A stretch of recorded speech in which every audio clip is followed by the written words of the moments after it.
Hi, it's Alicia from the Pretty Brown Eyed Reader. Today I am coming with a book discussion.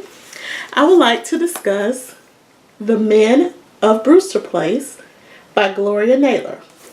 And yes, I did say The Men of Brewster Place.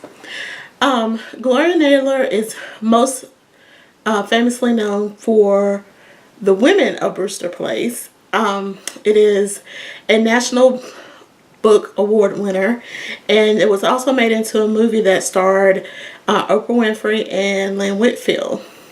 The Women of Brewster Place was a groundbreaking novel that was told in a series of short stories about all these different women that lived or were connected to Brewster Place, which is a fictional housing complex that is shut off from the rest of the city by a wall.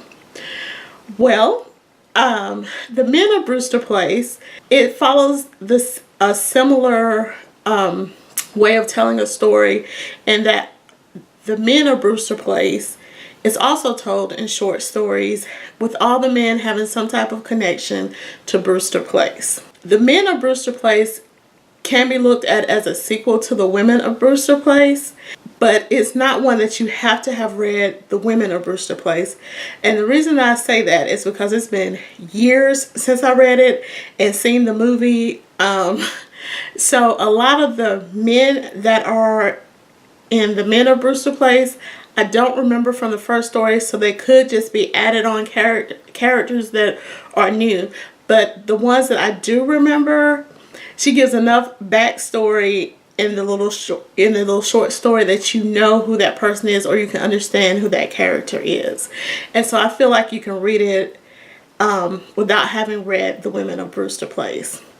The Men of Brewster Place is a very short book. It is only 173 pages, and since it's short stories, it reads very fast. Each one of the short stories gives you a glimpse into a different man and issues that man has had with life, and that is very much similar to how The Women of Brewster Place is written.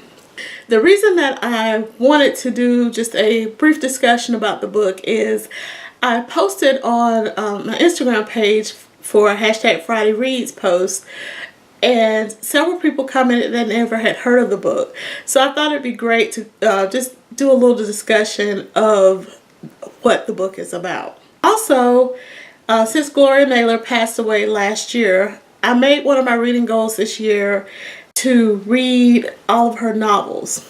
Well, it is almost mid-year, and this is the first book that I picked up by Gloria Naylor. So I am slowly starting to get to that goal, and this is a great book to get me back into remembering why I love Gloria Naylor. She has a writing style that just grips you and pulls you into reading about these characters, and she also can deal with a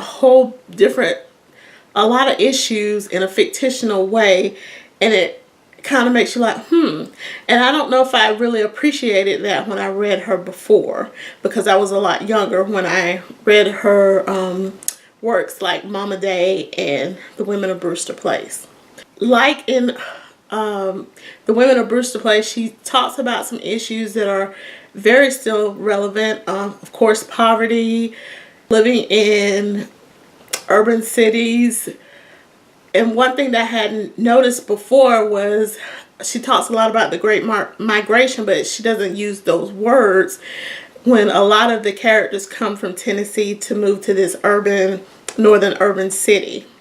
She also touches on same-sex relationships.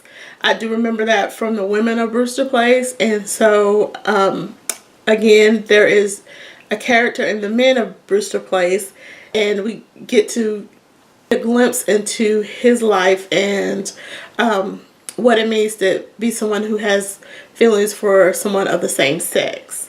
I picked this book up at the thrift store, and so I had included in a thrift haul video some time ago, and so I was just looking for a short book to read one day, and I was like, oh yeah, I need to get to my Gloria Naylor reading.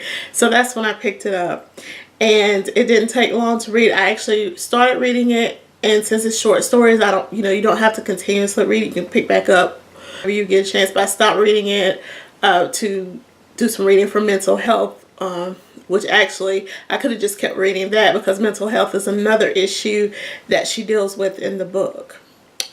Gloria Naylor is a national treasure, and I hope that more people will pick up her books in this year and years to come and appreciate her for the writer that she was, and her works are just phenomenal. If you've read any of her works or The Men of Brewster Place, please let me know. Thanks for watching and have a great day.